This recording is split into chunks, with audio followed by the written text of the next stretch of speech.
Santos e eu estou aqui com o professor doutor Fábio Morales, que desde 2018 é professor da Universidade Federal de Santa Catarina, né?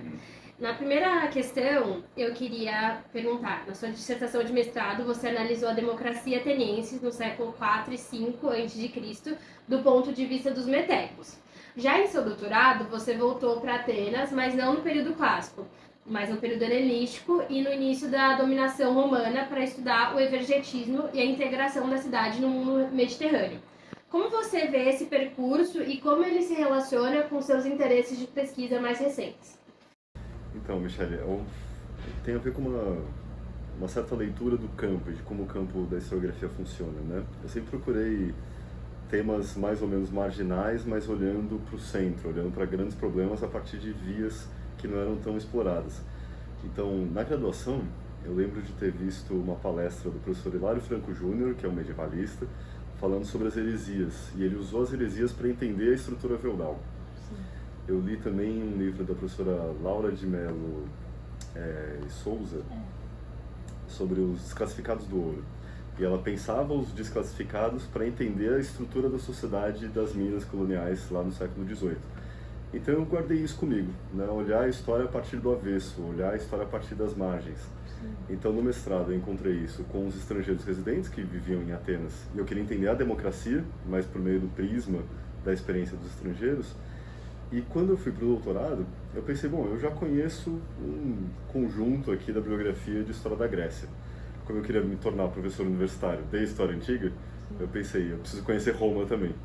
Então eu mudei sem mudar muito. Eu fiquei na mesma cidade, Atenas, mas mudei o período. Eu estudei como Atenas lidou com a expansão, a entrada do Império Romano no Mediterrâneo Oriental. Então com isso eu fui obrigado, né, a ler a bibliografia sobre o período helenístico e sobre o imperialismo romano, né, para conhecer debates diferentes. E, de alguma maneira, a tese continua essa mesma proposta de olhar pela margem, né? Eu quis entender o imperialismo romano por meio dos submetidos, por meio de Atenas. E daí tinha uma coisa muito peculiar, né? Que Atenas era um centro cultural renomado, os romanos, italianos iam estudar em Atenas, então respeitavam Atenas, mas Atenas não tinha mais frota, não tinha tropa, não tinha nenhuma segurança imperial. Então os atenienses tiveram que lidar com essa posição subalterna no campo imperial, usando um capital acumulado cultural gigantesco, né? Então foi esse o caminho, né? Eu me formar como um antiquista, né? Que eu achava que pelo menos eu tinha que conhecer debates e problemas no campo da história da Grécia e de história de Roma, e hoje em dia eu estou querendo estudar o Oriente Próximo, eu quero ir para a Ásia cada vez mais, mas mantendo essa estratégia de olhar os grandes problemas a partir das margens. Interessante. No capítulo que você escreveu para o livro Unsigned History from Below, publicado em 2022, você propôs as bases para escrever uma história da polis a partir de baixo e insistiu que essa história não poderia ser confundida com os de baixo, como os escravos e os metecos. Você poderia comentar como entende a escrita da história a partir de baixo? É, esse foi um ponto que eu argumentei no capítulo, né, em outras ocasiões também.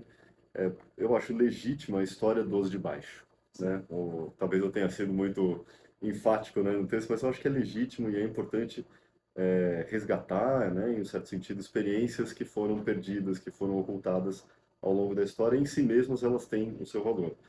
Mas eu tenho um compromisso, um conceito de história que eu reitero, assim, não é o único, não é, todos não devem seguir isso, é só uma possibilidade de história, que é a história total, que é entender como as sociedades se reproduzem a partir de dinâmicas contraditórias, né? Que isso é uma herança tanto de leituras dentro do marxismo quanto de leituras brodelianas, né? Ao longo da graduação e do mestrado. Então, o modo como eu penso a história a partir de baixo é isso, né? A história da totalidade a partir de baixo, a partir de grupos subalternos, para entender como a sociedade se reproduz como uma totalidade. Para isso, a história dos de baixo é um momento. Eu tenho que entender os de baixo, quem são eles, como eles se organizam, o que comem, onde vivem, né? Mas para entender as relações deles com os outros grupos. Isso é um elemento que é básico, que está lá no E.P. Thompson, né? Na formação da classe operária, que é o caráter relacional. Ou seja, uma classe que se constitui no contexto dos conflitos e da cooperação, mas em relação às outras. Então, a minha preocupação sempre é entender grupos subalternos, como no caso foi do mestrado os metecos, mas em relação a democracia e a polis, que era o núcleo, que era a instituição de base da reprodução daquela sociedade. Sobre essa história antiga global, para a palestra que você vai apresentar hoje aqui no Departamento de História da USP, você se pergunta se uma história antiga global, a partir de baixo, seria possível. Você pode explicar o que você compreende por história antiga global e o que seria essa história a partir de baixo, vista de baixo? Esses são os pontos que eu quero desenvolver, né? O história global, primeiro ponto, né? História global antes de ser história antiga global. História global é um campo que se organiza na década de 2000 e se constitui propriamente na década de 2010. E é um campo, ou seja, não tem uma linha, uma abordagem, um objeto, né? Tem gente que estuda globalizações, tem gente que estuda movimentos transnacionais, tem gente que estuda só globalização contemporânea, outros que jogam para pré-história. Ou seja, tem múltiplas abordagens e objetos que estão sendo disputados no campo, né?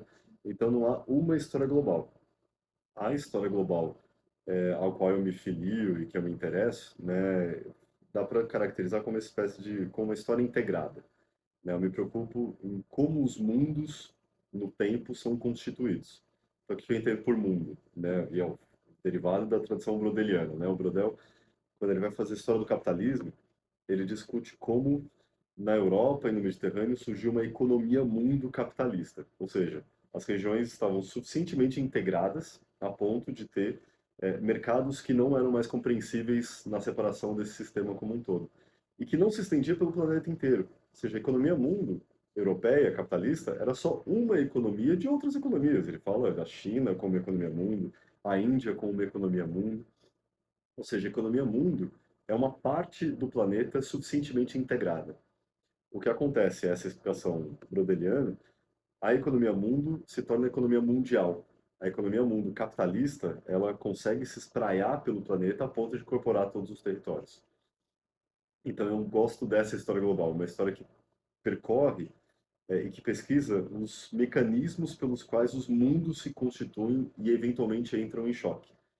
Daí a gente passa isso para a antiguidade. Quais eram os mundos antigos? A gente está acostumado a falar em mundo grego, mundo romano, que é uma forma apenas de substituir civilização, né? Quando a gente não quer falar civilização grega, que pega muito mal, um negócio muito eurocêntrico, datado, a gente fala mundo grego, mas está na mesma, né? Não tem grandes diferenças. Eu entendo que o mundo é o máximo territorial em que as sociedades estão interrelacionadas e não podem ser compreendidas fora desse máximo. Então, cada vez mais, eu estou convencido que a história da antiguidade é a história da formação de um mundo que articulava o Mediterrâneo e o Oriente Próximo, né? Que eu venho chamando de Afro-Eurásia Norte-Ocidental, na falta de um termo melhor, que não inclui a África subsaariana, que inclui muito mal e porcamente a Sibéria, e tem contatos esporádicos com a Índia, e ouviu falar da China, né? Mas esses territórios são outros mundos na sua articulação própria. Então, a história antiga global que eu venho praticando é a história da costura do que Brodel chama de trama do mundo, né? Então, como esse mundo é costurado e as sociedades são interligadas a ponto de, no máximo, formarem esse mundo, né? O que é uma história a partir de baixo desse ponto de vista? É uma história que busca, no problema da agência dos subalternos, as ligações com essa trama do mundo, né? Então, tem um problema fundamental, né, que é as elites tradicionalmente usam o mundo para se afirmar localmente. Né? Então hoje, né, membros da elite paulistana vão estudar em escolas bilíngues, fazem intercâmbio desde muito jovens, conhecem o mundo e assim conseguem se afirmar localmente na sua posição de elite, seja por meio de capital cultural, viajaram para os lugares que a gente só ouve falar quando a gente está na graduação e eles viram aquilo tudo. Ou tendo uma visão de processos mais amplos, que grupos subalternos hoje estão lá fechados no bairro, estão fechados no local. Ou seja, as elites usam o mundo e, em alguma medida, elas constroem o mundo. Havia um debate enorme, né, no campo do ensino de história, que era os professores deveriam ensinar para os alunos da periferia, normalmente, a cultura da própria periferia, o que eles já sabiam e isso que deveria ser valorizado. Isso, sem dúvida, deve ser feito, mas ao mesmo tempo tem um mundo que não pode ser ensinado apenas para as elites. Ou seja, grupos subalternos têm que saber o que é o mundo também. Então eu busco isso. Existem formas de grupos subalternos ou indivíduos em posição subalterna se integrarem no mundo e usarem o mundo nas suas próprias disputas? Ou os subalternos estão fatalmente localizados? Eu entendo cada vez mais que essa estratégia de localização, ou seja, de fixação dos grupos submetidos a um local, faz parte das estratégias de elite. E, eventualmente, esses grupos subvertem. Então, por exemplo, a democracia ateniense, no período clássico, eles fazem uma lei dizendo que só é ateniense quem for filho de pai e mãe ateniense. Isso tradicionalmente foi entendido em termos da, da restrição do corpo cívico, ou seja, os atenienses, todos senhores de escravos, eles queriam restringir ao máximo o que era ser ateniense. No entanto, se a gente pensar que a aristocracia de Atenas vivia fazendo casamentos com as cidades ao redor e assim acumulando propriedades muito além da Ática, né? Então os caras casavam em Mégara, em Corinto, em Tebas, em todo lugar. Quando o demos, né, quando o povo ateniense faz essa lei, um aristocrata que casar com uma mulher de uma cidade vizinha para acumular propriedade, está condenando o filho a não ser cidadão ateniense. Ou seja, é possível interpretar essa lei como uma forma do demos, que está localizado, de tentar localizar a elite, ou seja, restringir a mobilidade da elite nesses campos maiores de integração, né? Então, eu vejo esse um exemplo de grupos subalternos na relação com a aristocracia, de controlar a mobilidade, controlar o espaço. E só conseguem fazer isso por meio de uma instituição muito pujante, que é a polis, né? Não dá para fazer individualmente, não dá para fazer na luta entre, né, o camponês, o rendeiro e o fazendeiro. Não, os caras têm que controlar instituições e que controla a frota, é uma máquina gigantesca para conseguir enquadrar os ricos, né? Então, a partir desse problema é que eu venho pensando que a história global deve ser feita também com a história a partir de baixo e vice-versa, que as duas têm a ganhar a partir desse ponto de intersecção. É muito interessante essa abordagem. Mas a quarta questão e a última você poderia nos falar sobre o conceito de campo de integração? De que forma esse conceito permite conjugar abordagens macro e micro, estruturais e agenciais ou globais locais no estudo da antiguidade? Essa é a grande questão. Eu estou trabalhando nisso, então vou dar uma resposta provisória, porque eu não sei, né? Mas como eu venho pensando no campo de integração? A noção de campo, ela tem uma longa história, né? Desde a física, do eletromagnetismo, que vai sendo incorporado pela sociologia, pela psicologia, por vários campos. Mas talvez a formação mais estruturada está em Pierre Bourdieu, né? Nos anos 70 e 80, né? Os livros de Bourdieu se tornam paradigmáticos, na medida que ele supera tanto o existencialismo do Sartre, que defendia quase um voluntarismo da liberdade do sujeito, quanto o estruturalismo Lévi-Strauss, que esmagava o sujeito, né, sob as estruturas mentais, conceituais, de parentesco e por aí vai. E o que é o campo para o Bourdieu? Para o Bourdieu, a sociedade é formada por um conjunto de campos, que pode ser o campo da televisão, pode ser o campo religioso, pode ser o campo econômico, em que diferentes agentes disputam posição de acordo com as regras do campo e incorporam essas regras no próprio corpo. É o que o Bourdieu chama de hábitos, né? Então, o hábitos do professor, né? É usar camisa e não camiseta, é ter uma certa postura e um certo vocabulário para ser reconhecido como um agente dentro desse campo. E quando a gente ultrapassa esse campo sem mudar a linguagem, a gente não é compreendido. É o caso do professor que vai dar uma entrevista para a mídia em geral e ninguém entende nada, né? Haddad, né? Haddad dando entrevistas para o público em geral, não dá ideia, porque ele é um professor falando. Ou seja, enquanto tem outros que conseguem fazer essa migração e acabam perdendo um capital acumulado no campo original, né? Pensa nos historiadores midiáticos, né? O Leandro Carnal. Ele tem um acúmulo dentro do campo universitário, publica livros, artigos, grandes aulas, mas ao mesmo tempo ele vai para o mercado de palestras, em que ele muda a linguagem, vai para um nível de generalidade muito maior, que a academia começa a se ressentir.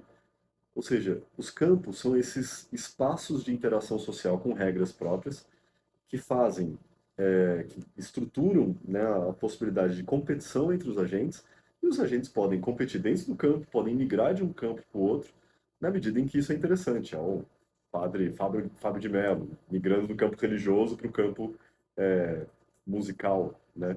Ao mesmo tempo sendo questionado no campo religioso, então é sempre uma migração complexa.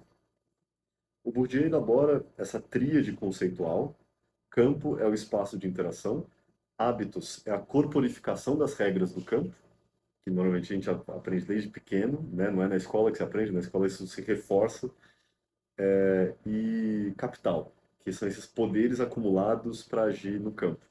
Só que o Bourdieu estava preocupado com a França, então ele tem textos sobre televisão, ele tem textos sobre educação, que são super famosos, né? Que ele vai argumentar que a escola ela não é uma instituição de transformação social, e sim ela reproduz aquilo que já foi desenvolvido em casa. Então, filhos de professores tendem a se dar muito melhor na escola do que filhos de operários, né? Porque já sabem, já têm o hábito, está no corpo, né? Ele está preocupado com a França, né? Ele usa um enquadramento nacional.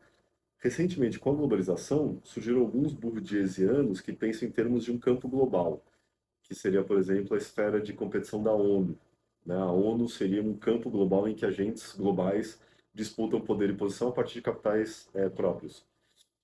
Mas esses campos globais, de um certo sentido, eles estão sobre o campo nacional. Então é como se fosse aquela boneca russa, como chama? Matrioska, Sai, né? né? Então, ou seja, tem um campo menor, que é o campo nacional, e maior está o campo global. Eu acho que a coisa é mais complexa, tem uma tessitura própria, né? É uma trama, propriamente. Porque a partir de um campo que pode ter o tamanho da minha família, eu posso migrar para um campo internacional muito maior e ir e voltar, né? Então eu venho chamando isso de campo de integração. Campo de integração são aqueles campos sociais que permitem a mobilidade dos agentes entre sociedades, né? Então, o mercador, né? O mercador ele trabalha com um campo um campo de integração. Campo de concentração é outro exemplo. O campo de integração do mercador ele joga com o desequilíbrio entre oferta e demanda em diferentes regiões. Então, ele integra duas sociedades, ele amplia as práticas dele para essas duas sociedades, de modo a acumular capital econômico, né? O sujeito que vai estudar no exterior, né, e traz um capital simbólico do exterior a ponto de voltar para o Brasil associado a autores estrangeiros e pode reiterar padrões de dominação coloniais, né? Porque a gente tem essa postura em relação a sobrenomes estrangeiros. Ou seja, o, isso não é necessariamente o campo global, eu não preciso ir para a ONU para estudar fora, né? São formas muito mais sutis e entremeadas que articulam não o Brasil e a Inglaterra inteira, mas algumas instituições brasileiras e algumas instituições britânicas que criam essa amarração. Eu estou sempre usando metáforas têxteis, né? Essa amarração é o que forma o que eu acho, né, o que entendo, né, a concepção brodeliana de trama e urdidura, né? Ou seja, esses fios todos conectados, amarrados pelos campos, são que dão coesão para conjuntos maiores do que a sociedade. O maior conjunto, o mundo, né? Por isso eu entendo que o campo de integração é a mediação entre o macro, que é a globalização, o processo de integração mundial, e o micro, que é a nossa agência individual ou em grupos menores, né? Então, entre macro e micro tem esses campos que são produzidos pela própria prática, na própria ação. E o campo, ele não é definido pelas esferas funcionais weberianas, né? Não tem um campo econômico, um político, um cultural, não, depende da atuação. Tem um campo educacional, o campo das práticas religiosas, o campo das dedicações de estátuas. Dependendo do que você faz, você cria um campo e todo mundo tem que meio que se posicionar diante disso. Essa é a minha aposta dos últimos anos, campo de integração como uma forma de resolver o problema da mediação, que está no meio entre o macro e o micro. Eu agradeço muito pela entrevista, eu gostei muito da sua fala. Para vocês que estão assistindo, o professor vai dar uma palestra que vai ser gravada, a gente vai postar no nosso YouTube. E siga nossas redes sociais para ficar sabendo das próximas palestras, datas, horários. É isso. Beijo.